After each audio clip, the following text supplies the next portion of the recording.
बहुत साल पहले की बात है। उत्तर भारत के जंगलों के बीच बसा एक छोटा सा गांव था, भैरवपुर। गांव छोटा था लेकिन उसकी एक बात पूरे इलाके में मशहूर थी, भैरवपुर की बिरयानी। लोग दूर दूर से आते थे, कहते थे ऐसी खुशबू, ऐसा स्वाद कहीं नहीं मिलता। लेकिन कोई ये नहीं जानता था कि उस बिरयानी के पीछे एक खौफनाक राज छुपा है। जंगल के किनारे की झोपड़ी, गांव के आखिरी छोर पर जहां से जंगल शुरू होता था, वहीं एक पुरानी झोपड़ी थी। उस झोपड़ी में रहती थी एक औरत, नाम था नूरजहां बी। नाम हूँ।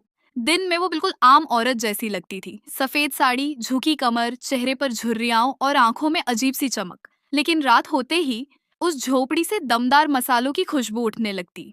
लौंग, इलायची, केसर और कुछ ऐसा जिसे सूंघकर इंसान भूख से पागल हो जाए। एक रात गांव का एक लड़का रहीम बिरयानी की खुशबू सूंघते सूंघते झोपड़ी तक पहुंच गया। नूरजहां बी ने मुस्कुराकर कहा। आजा बेटा, गर्म बिरयानी बनी है।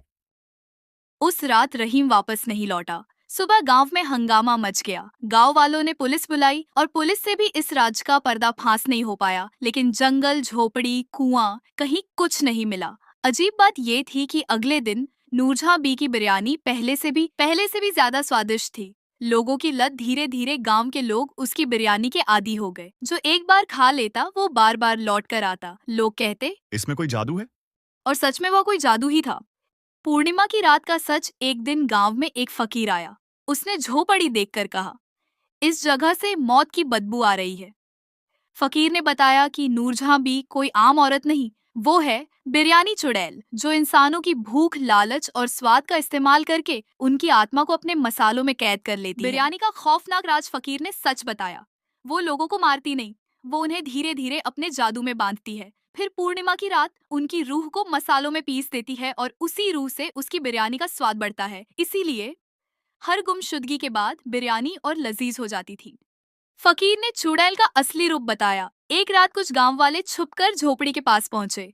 उन्होंने देखा नूरजहां बी का शरीर धीरे धीरे बदल रहा था। आंखें, लाल बाल, हवा में उड़ते पैर, उल्टे और हांडी में उबलती काली बिरयानी। हांडी से आवाज आ रही थी, हमें आजाद करो। अंतिम मुकाबला। फकीर ने मंत्र पढ़ा, झोपड़ी में आग लग गई। नूरजहां बी चीखी, मेरी बिरयानी अधूरी मत छोड़ो। लेकिन आग में सिर्फ उसका शरीर जला। उसकी हांडी आज भी सही सलामत है। आज भी कहते हैं, अगर किसी सुनसान जगह अचानक बिरयानी की खुशबू आए तो मुड़कर मत देखना, क्योंकि बिरयानी बनाने वाली चुड़ैल अब भी नई भूखी आत्माओं की तलाश में है।